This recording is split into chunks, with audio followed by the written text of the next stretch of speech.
Hey, everybody. Welcome back to another episode of More Than an Athlete. I am Joseph Ward, back with the fabulous Dr. Latasia Jones. Hi, Shall we, everybody. Thank you for coming back. shall we shaking our head? You're going to get these compliments. Because you be boasting it. I don't need Hey, all that.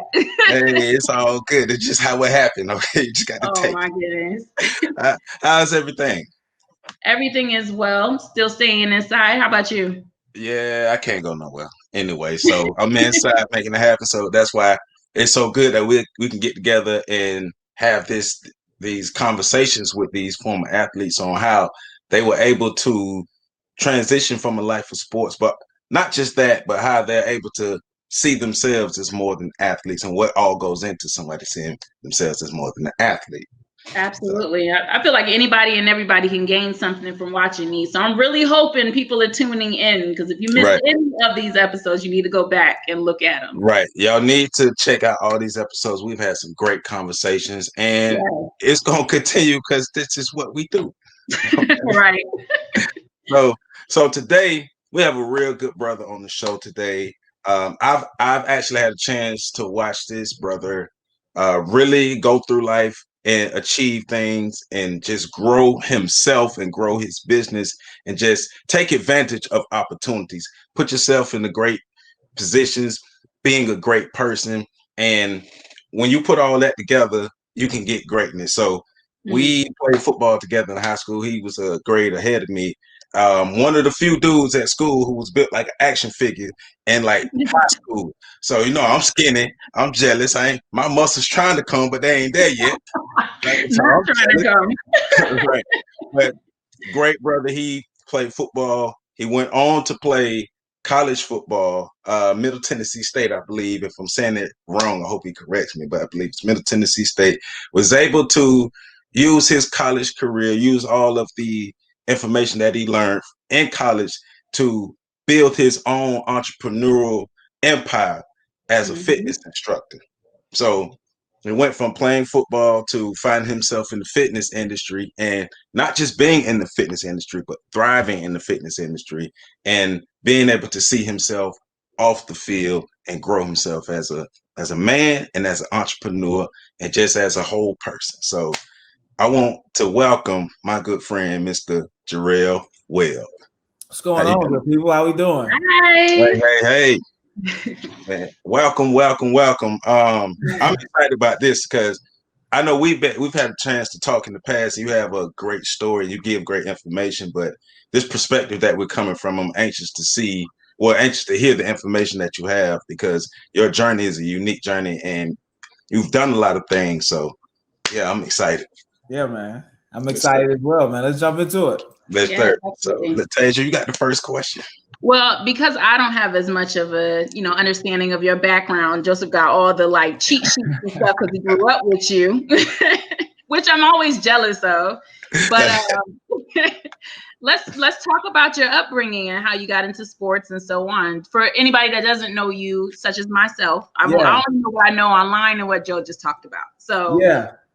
Well, I guess we start. I played sports literally my whole life. Growing up in Florida, that was one of the things that we did. You either played sports or you was doing some other things. And if you know my mama, then I only could play sports. So that was my only option. Get that? I get it. So I played sports my whole life. Like Joe said, I had an opportunity to go on to play at Middle Tennessee State University. After that, went up to Canada for a little bit and played there. Got cut, went to Atlanta, played arena for a little bit, got cut. Then kind of found myself in that gray area of once you've dedicated your whole life to one goal, what do you do now? And so, which is something that a lot of athletes ended up, a place that they find themselves. I just got there a little earlier than most people did because I got cut. Which is a blessing in disguise. And so I've always loved working out. It's always kind of been a passion of mine, whether I play sports or not. I think I would still work out. I still train myself like I have an opportunity to play football again. I know that's not going to happen. I'm way too old and I don't hit nobody ever again in life if I can control it. Right. So that kind of just came natural. It's always been kind of a hidden passion. I actually started helping somebody who just wanted me taken to the gym and show them around. They knew I still worked out. And that person ended up losing 65 pounds. And so all of this was kind of her idea. She was like, yo, can you help me? I think if you can help me, you can help other people. I think it's your passion, just kind of your delivery, how you do it. And so, but I didn't think I could make money doing it. And so I was like, I can't make a living doing that because I didn't know any personal trainers, or I didn't know that was even a real like occupation, you know? And so anyway, I, you know, started taking a deep dive into it, found that I was very passionate about it and loved doing it. And then, you know, kind of grew from there. Started training more people, whether it was training for free or, you know, $20 a session or whatever you could pay me, wherever you want to train, I'll pull up on you. We can get this workout in. Nice. The word kind of spread on from there. And, you know, and now here we are. So before that, I know where Joe's going to go with this next, right? But before we get there, I just want to rewind a little bit because you said something that was big at the beginning. And I think a lot of times when people get at this point of being kicked off of a team or so, or not allowed to come back to play for another season or whatever, it discourages them to the point where they stop. And you said you ultimately got to another team and then to another team after being cut multiple times. So let's talk about that a little bit. Like, what was going on in your head? Where was your mental, and what kept you motivated enough to keep going at that point? You know, I was kind of raised not to quit. I've never quit anything. And so, but I've also understood like my life, things for whatever reason just don't come easy. I can't describe it. I can't explain it. So I know that I have to work a little harder than the average person. Never been the biggest, fastest, or strongest, but you won't outwork me. So your God-given talent versus my competitive edge and my willingness to compete and put in the work, I'll outwork you if you're better than me, right? So that was kind of my level. That was kind of how I leveled the playing field. Right. And so for me, you know, I'm hard-headed. My mama will tell you that. And so when you tell me I can't do something, that's the only thing that I focus on. When you say you can't do this, I have to prove that to you. Right. And so that's really was, you know, attribute to my hard-headedness. You know, I got cut in Canada, and then I was like, well, if y'all don't want me, somebody else, I'll show y'all. I'll go somewhere else and ball. And you know, that just kind of was my mindset throughout that. Yeah. Right. So as you're going through that process, you've had multiple stops. You're starting to evaluate everything. When is the first time you really saw yourself or start to think about yourself as more than just an athlete? Because, you know, we grow up and it's like you have to focus on this and only do this. So what was the first time you really started to see yourself as more than an athlete? Man, honestly, it would probably be here recently. I would say like in the last 5 years or so. Okay. Again, like when you spend your whole life with one goal, like you're focused on doing one thing, you know, like that single-mindedness can, you know, men have an ability to have tunnel vision, right? And say, okay, I'm going to focus in on this and I'm going to get this thing done. And then once you start figuring out like, or you see that this just not going to happen, right? Whether you age out at a certain point, you just get too old or you just get tired or whatever, you have to figure out what's next. And again, for me, I've always liked working out. I just didn't know where I could take it, right? And so once I saw different avenues and, you know, different platforms, you start looking at your Billy Blanks and your Jillian Michaels and all those people on these national levels and saying, now it's like, I take all that energy that I was using in football and that competitiveness and saying, if this person can get here, then I can get there as well. And so now it's got to figure out how to do it. Right. Now, okay. So when you're playing ball, you're on the field, you're learning all these things, you're going through all these different experiences, playing high school football, college football, have your experience playing at the next level.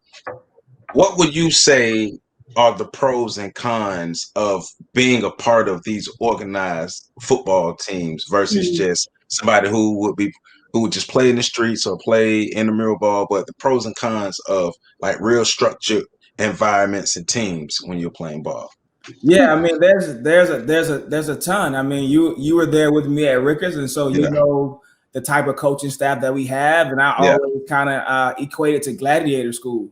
And it was, you know, it was literally if toxic masculinity is a thing, then that's the it is a thing. environment that we grew up in. And it was you not gonna be no punk.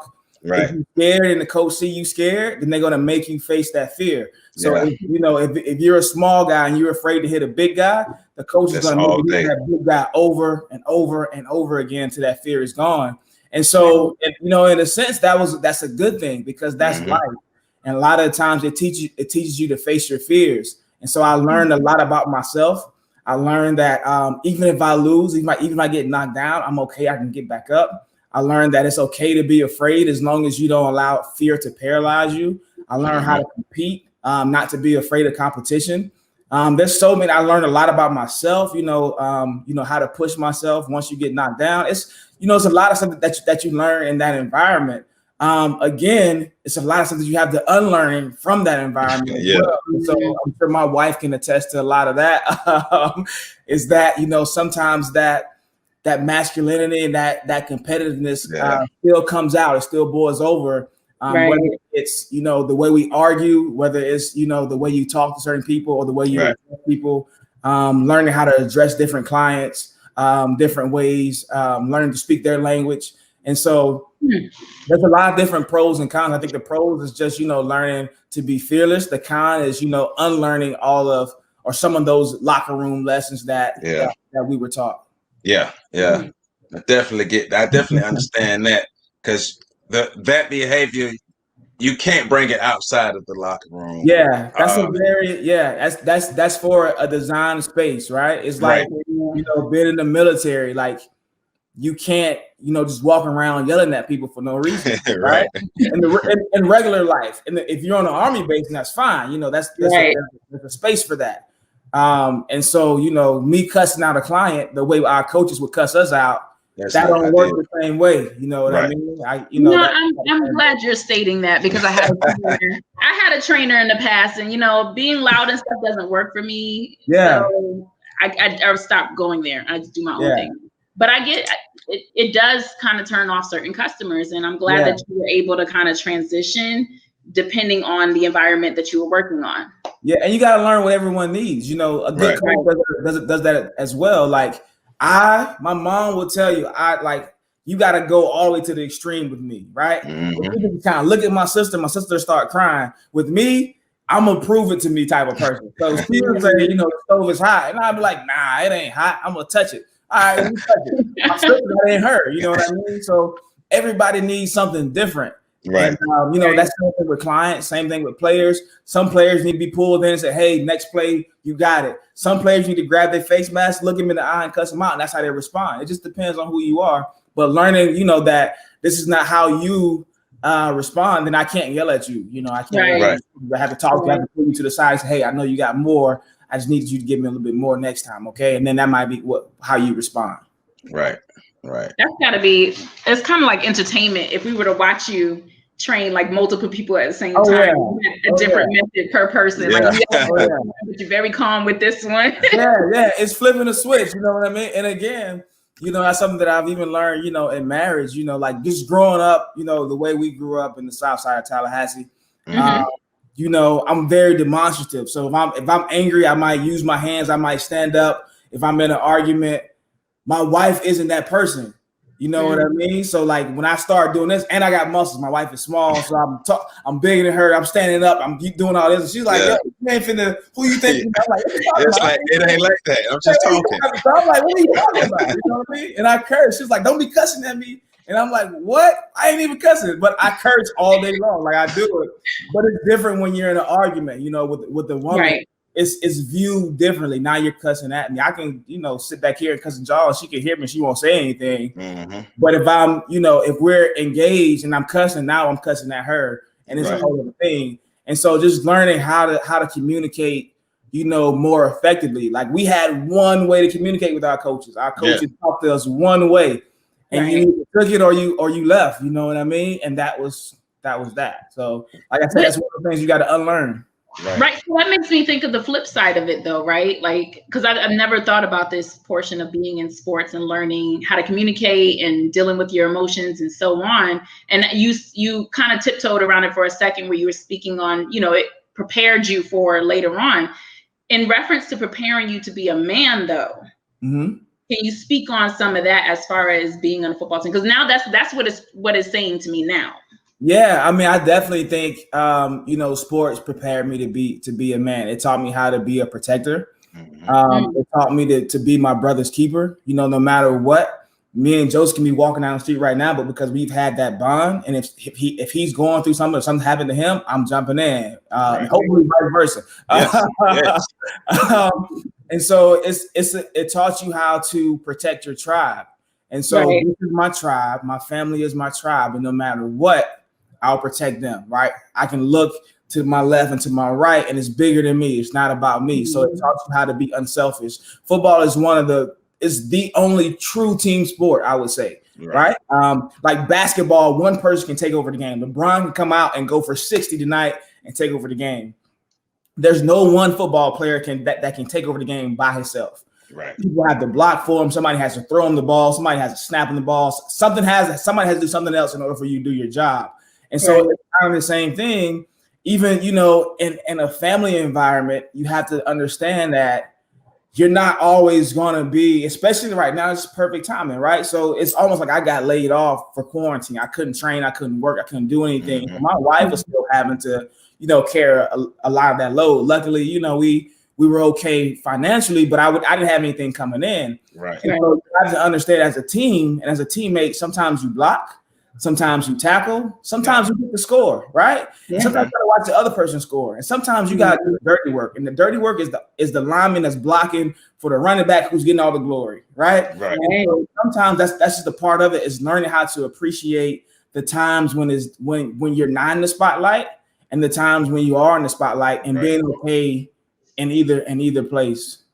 That's definitely excellent, because that's kind of what my mind went when she was asking that question, as far as preparing, because it's understanding that it's not all about me. Right. And if I only focus on me, we're not going to win. So I still think like that to this day in like different aspects of my life. It's a team thing. Yeah. So I want to ask this, kind of shift a bit.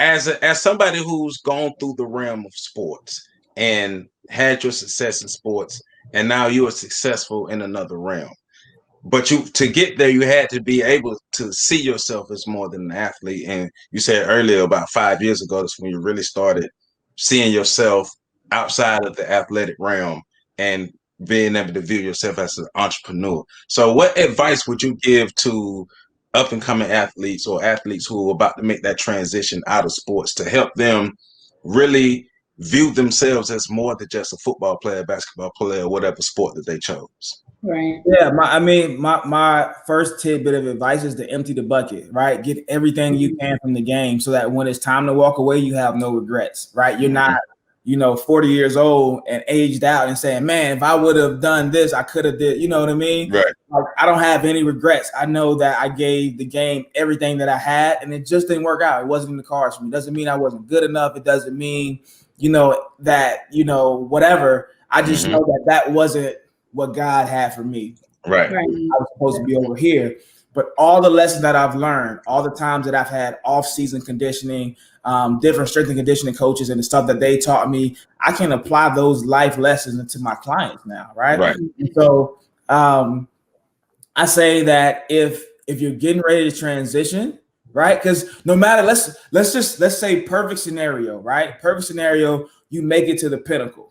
Make it to the pinnacle, whatever sport that is. You say LeBron James. LeBron's been playing for 18 years in the NBA. Right. Some point he's going to have to retire. Right. LeBron is going to be a civilian longer than he was a professional basketball player. No matter where you are, right? So at some point you're going to have to transition out of the game.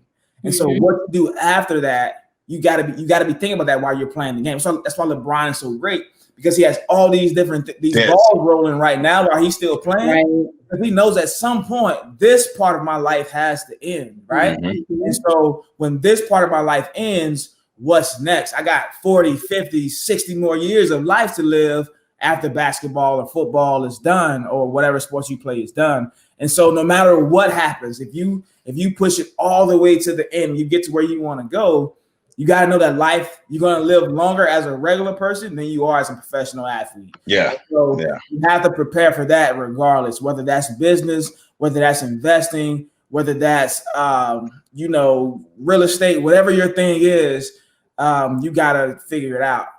Right. Nah, that's so real.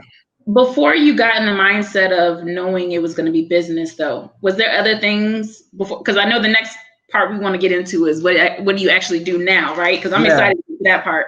But I want to know what happened in that transition mode. Was there other things you were exploring? Were there other thoughts that you had, or was it just business?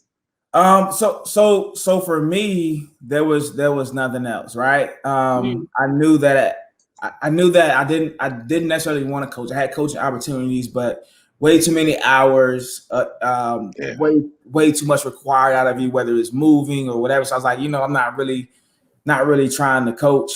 For me, this was just a natural transition because again, it was something that I was already passionate about and that I could see myself doing. I just didn't know how to monetize it. Once I figured out how to monetize it, that's when I was like, yeah, bet full steam ahead. I can go and do this forever, Right. So let's get into that. Yeah. What exactly are you doing now that you have left football and so on in that 5-year transition? Who is Mr. Jarrell Webb now? Yeah, so I am a personal trainer, fitness influencer, TV personality, or whatever you want to call it. I just call it, someone who's trying to educate the masses on health and wellness. And so what that looks like, it looks different every day. Sometimes I'm on TV. This morning I had a radio interview. I'm here talking to y'all. I train clients. I have online programs. So it really just depends on the day and what's required out of me in order to get that goal accomplished. Right. Now that it's so cool because you literally created a whole industry around yourself, around being healthy, a healthy mindset, a healthy body, a healthy soul. You literally created a whole industry for yourself. So like how did that happen? Like, what was the process? Because you was like, all right, you need to find out how to monetize this. Like, how did you learn how to monetize this and be able to not just monetize it, but to grow into these other aspects that you have? Yeah, man, I had a great mentor who, and I suggest that for anybody. I mean, you're never too old to have a mentor. Let me go ahead and say that now, because I know some people are like, oh, well, what about mentor? It's not like Boys and Girls Club type mentor. It's like find somebody who is doing what you're doing, and then you will ask them questions. You try to figure out how they got to where they are. You reverse engineer their life or their success. Right. And so my mentor happened to be in business. He was not in fitness. He's not fitness at all, but he knew business. And so he knew that I can help you monetize what you do. You have the personality, you have the knowledge, you have, the gift and the training department. So let's figure out how to get you more exposure. And again, that was my second time going through gladiator school. Right. It's just, it's certain things that a man has to teach a man. Yeah. And men hear things different from other men. And so, and that's when I grew up for real. That was my biggest transition, was just having him there to kind of guide me in life. And the rest of the things, kind of fell in place. Okay, you need to stop doing this, start doing this. And it's just, having somebody with life experience that can look at you and say, oh man, I've already been where you've been. I see what you're trying to do, but let me show you how to not make the mistakes that I made. And so I would always say, get a mentor first. And that was probably my biggest, step that I took. And then, once I did that, it's time to hustle. It's time to go full Diddy mode, and you get out here and you hustle, and you talk to people and you ask them, what are your fitness goals, or, whatever your thing is. And then you try to present yourself as the expert in that to get them to to want to hire you to help push them forward. And then as you continue to build your brand, you build your reputation. And as your reputation builds, people start looking for you now. And so, once you start hustling enough, it kind of flips around, the hustle comes back to you. And so now people are, reaching out to you and saying, yo, can we interview you for whatever? Or, and that's just kind of how it works. Nah, man, I mean, it's so cool. Like I said, congratulations on everything that you have going on, because you literally built something sustainable that you can pass on to your children. And so that's one of the best parts about it.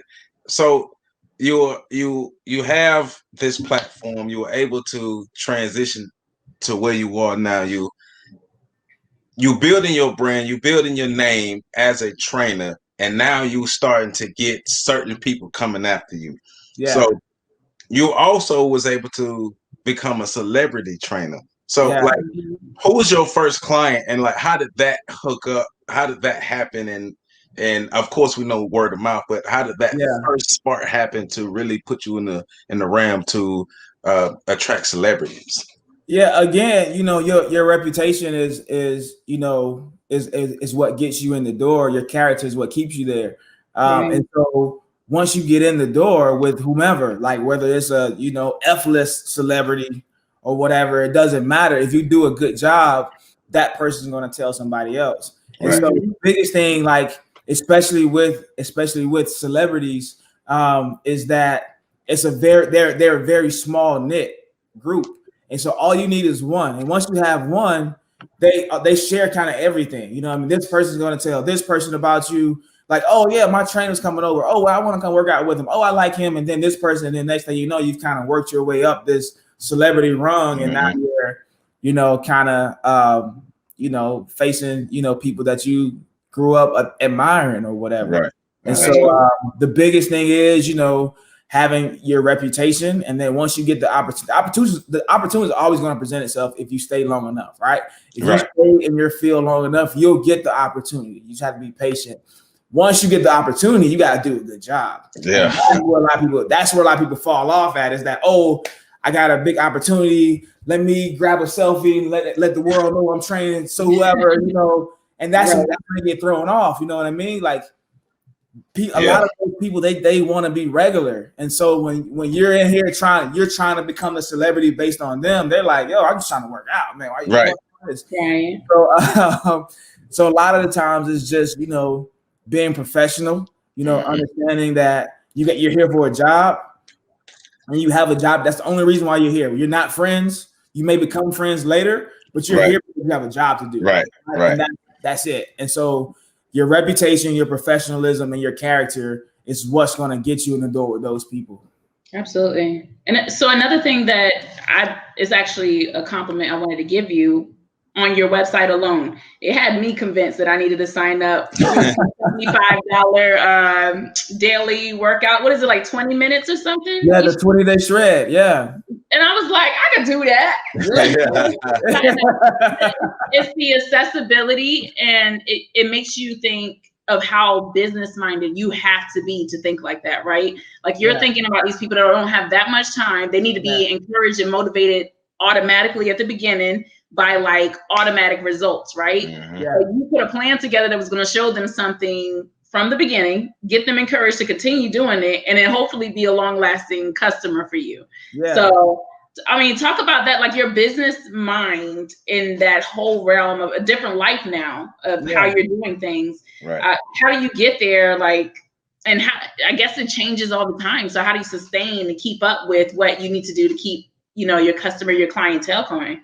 Yeah, I mean, business is literally just filling the gap, right? You find out what the gap is, and then you find out how you can fill that gap. Like, what can I offer in order to fill that gap, right? People are hungry, they want something fast. So we have fast food restaurants on every corner, right? Nobody wants to cook, right?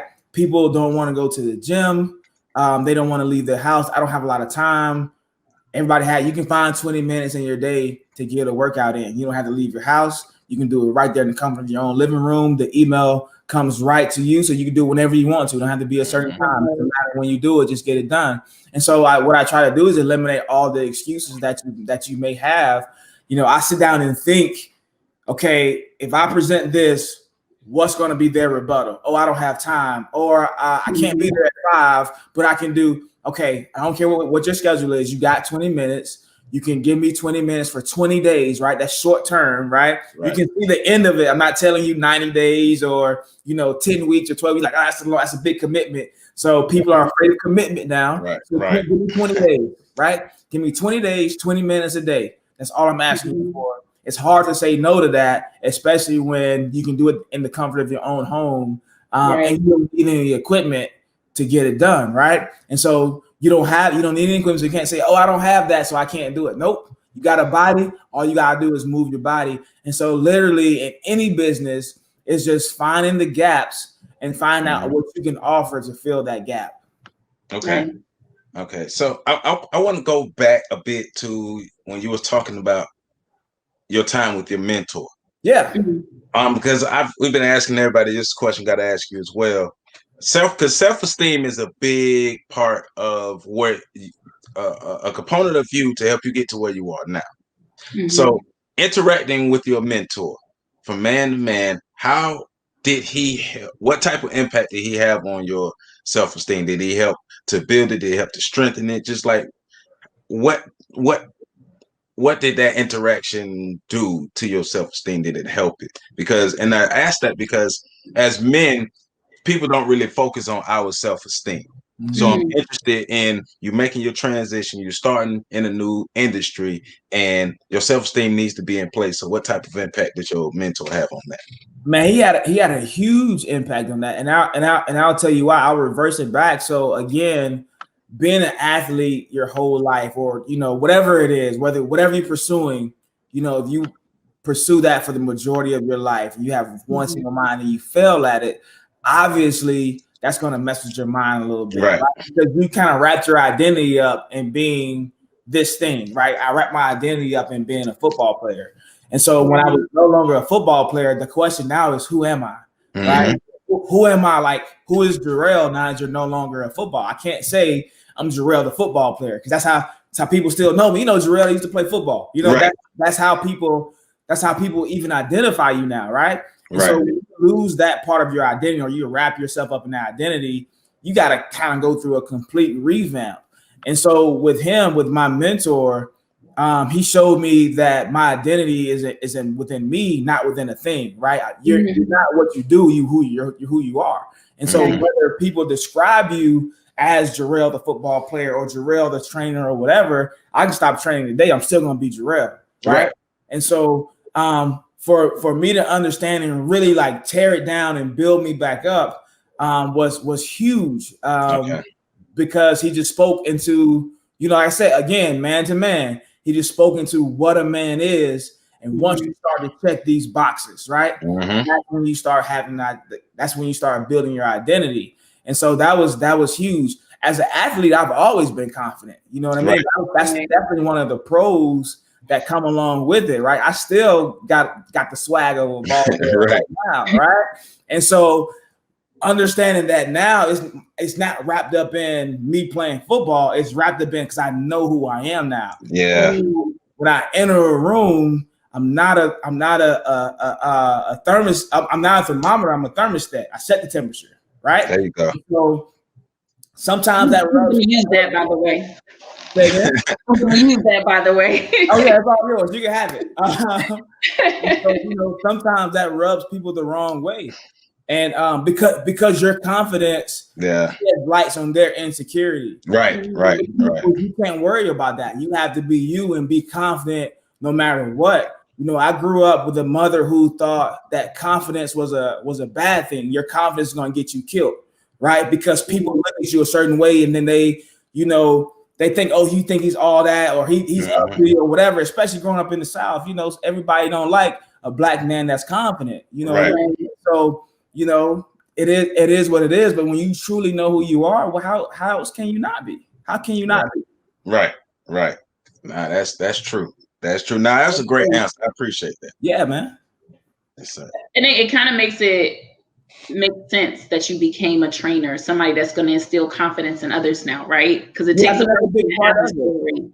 I think that's a big part of it is people look at you and you exude that confidence and that runs over to them and you show them that, yo, you gotta believe in yourself. Like if you don't believe in you, who's gonna believe in you? If I don't believe in me, who's gonna believe in me? Right. I feel more confident now just doing this interview. That's what's up. That's a part of it. It's just, overcoming those obstacles, showing them that, you're strong enough, you're fast enough, you're good enough to do all the things you want to do. And I ain't even talking about the gym, right? I'm just telling you it's in the gym. But that's going to roll over into life, every part of your life, that I'm good enough to stand up and you going to have a different swag when you walk into the interview tomorrow. You know what I mean? When you're going to get the job, like, oh, I got this. It's one of those.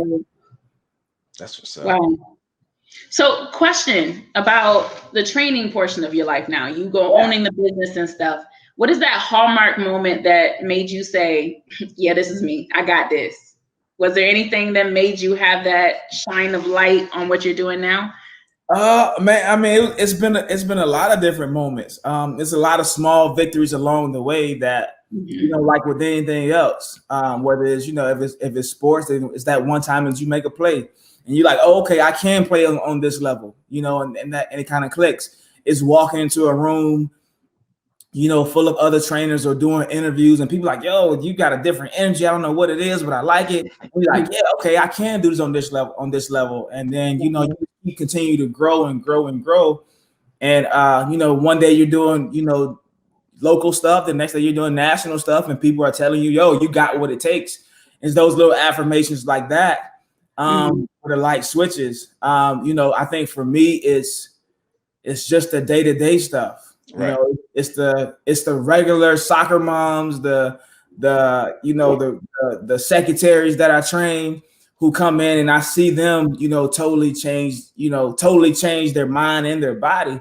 And that's kind of my confirmation. I like that better than, training athletes because I can change someone's life in the way they choose to live and the way they feel about themselves. And I see that they completely act differently. And so that for me is kind of, my confirmation. God, that's so cool. So can I step in with another question, Joe? Go ahead. Okay, because I kind of so in my head is always a lot of stuff going on, right? My disclaimer. So with the Hallmark on this side, right, where you have all the greatness and you realizing the greatness, what are those bad moments that you go through as in your position now and what you do now that people may not know about?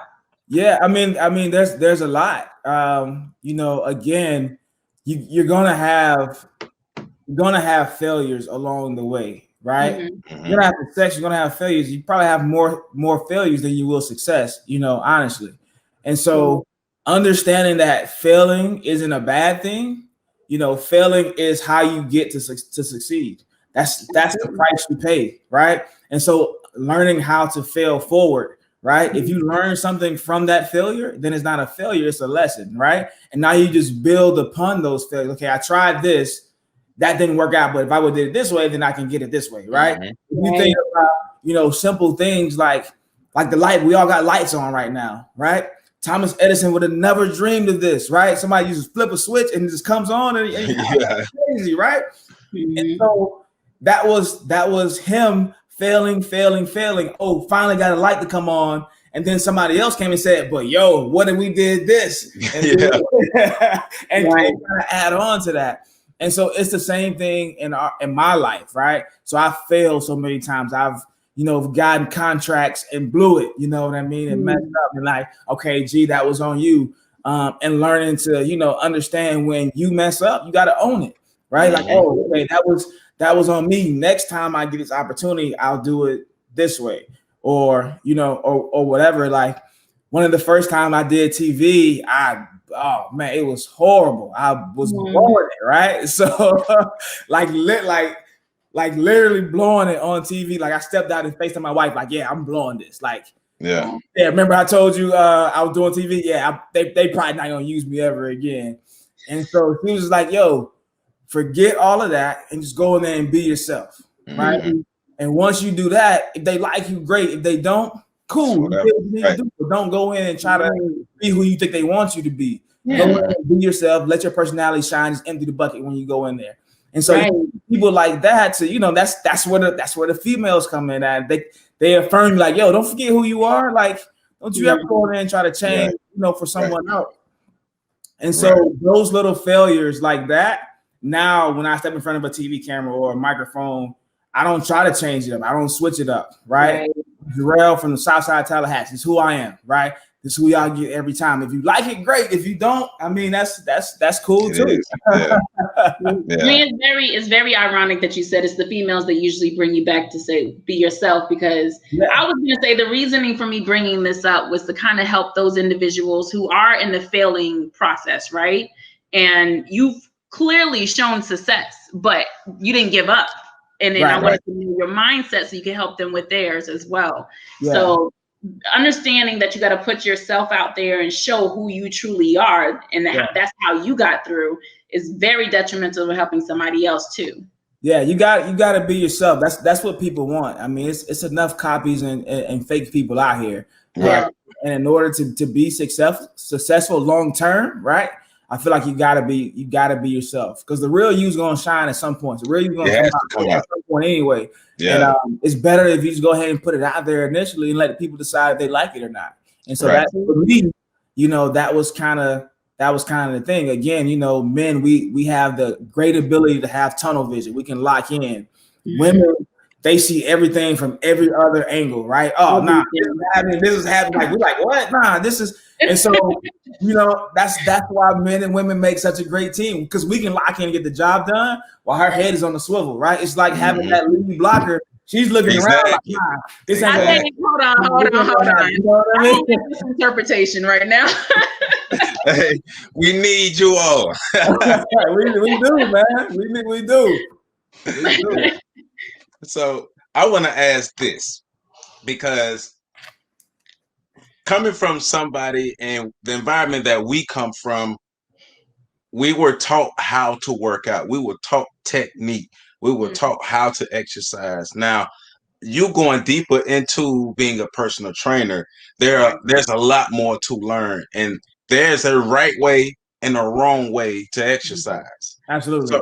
So what questions should people be asking? How can somebody distinguish between somebody who was able to lose weight themselves and somebody who can actually properly teach somebody how to get in shape? Like, what questions should people ask, or what should they be looking for to properly be able to distinguish between the two? Yeah, man, that's a great question. And so understanding that just because someone has a great body doesn't mean they can give you a great body. Right. I always say you can tell a tree by its fruit. And so if you go to my page and it's nothing but me with my shirt off taking selfies, that's all you see, and you don't see me training anybody, it's just me, it's just look at me, then I'm probably don't have a lot of clients that I'm training, right? But and you can have that conversation, like, who are you training? What are your results? Show me, your portfolio of the people that you've helped get success. And if they don't have that, then, unless they're just starting out and you're like, one of their first clients, then that's probably not the person that you want to train with. Ask them, are they certified? I think certifications are big. There are certain standards that you have to meet in order to get that certification. So you at least know, some things about the human body and the human anatomy. Because you have to understand that you get one body, that's it, right? You get one. And so if you can't allow somebody to mess your body up, right? Because they have you doing some stuff that they saw on Instagram and they ain't even it's some random thing they found. They're like, oh, this look cool. I'm gonna have her come in. I'm gonna have her come in and do that when she get here.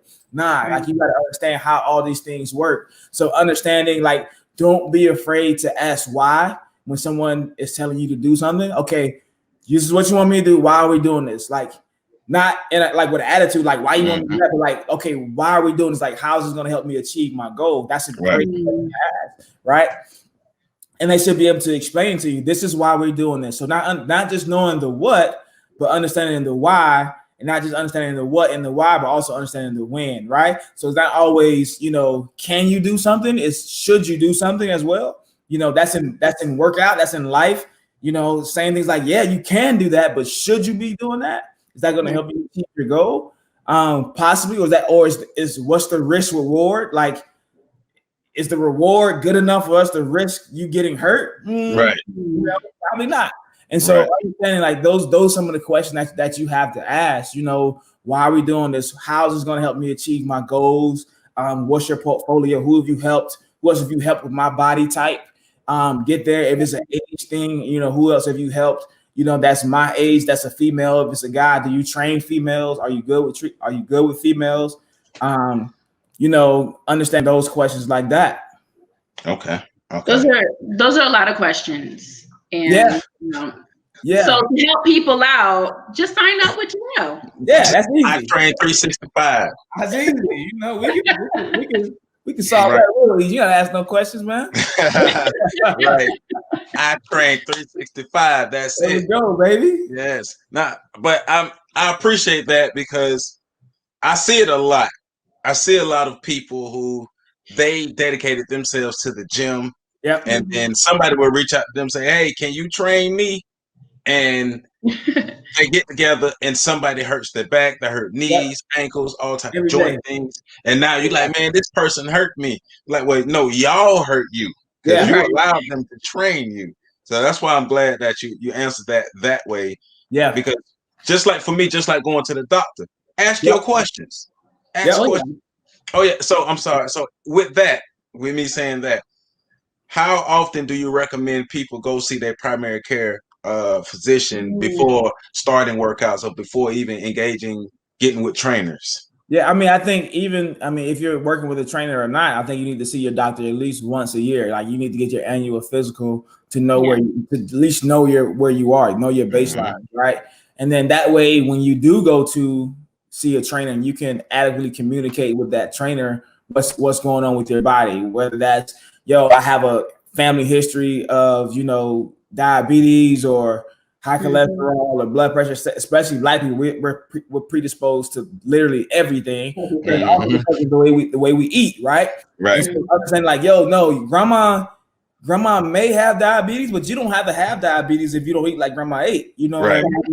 So we can. These are things that we can fix, right? This isn't cancer. This isn't something that we can't get rid of. We can literally fix this stuff by eating differently. Your food is your medicine. And so understand that's priority one. Like food is your medicine, and then motion is your lotion. So food is medicine, and then moving is how you keep your body healthy. Your body wasn't made to sit. Like whatever sits rots, right? That's in life, that's in nature, that's with us. When you sit, you start to rot, literally. And so you got to get up and move, because that's what your body was made to do. And you got to eat real food because that's what your body craves. That's where you get your nutrients from. Right. So I just want to say, and it's going to throw us off for a second, but Jarrell, you're very lucky, because I told Joe it would be nice if you had enough space so you could show us a little bit of, something you would train people to do. On those weight loss goals, but you're sitting down with like probably this much space there. So I'm in my office right now. So I don't have a whole bunch. I think you planned this on purpose. I could have did it somewhere else. If you would have told me, like, hey, we want to get a workout in too, don't talk dirty to me. We can do it. hey, man, look. We got a great alternative. Let's go to itrain365.com. There you go, man. That is true. Let's not give it to them for free. Right. But they're getting all these free gems and all the information. And I appreciate how you are articulating this, because we live in this social media age, in this Instagram age. Everything seems instant. Okay. I was 135 pounds yesterday. Now I'm 215 because I drank this tummy tea and all these things. So explain the process, because you talked about eating and exercise, but explain the process, like the realistic process that it would take for somebody to transform their body. Man, listen, with everything, nothing happens overnight. And we live in a microwave society. where we want things to happen instantly. And I get it. Like our internet's faster. Like when we grew up, we had dial-up. You had to sit here and you had to wait, to get online. So we're a little more patient. Now it's like I want everything now. I want this load now. I want to stream now. I want to listen to my music now. Like, and so we have that same thing with weight loss, with finances. We want to become rich tomorrow. I want to invest tonight and then wake up in the morning and I got $1 million in my account. No, it's not how it works. You know what I mean? And so there's a process in life, and this process in working out as well. And so if anything worth having, it's worth working for and worth waiting for. And that's the best things in life come slow, right? Yeah. I'll let you use that later on too. Tell your boyfriend that. Look, that's what I say about not having a boyfriend. The best things in life come slow.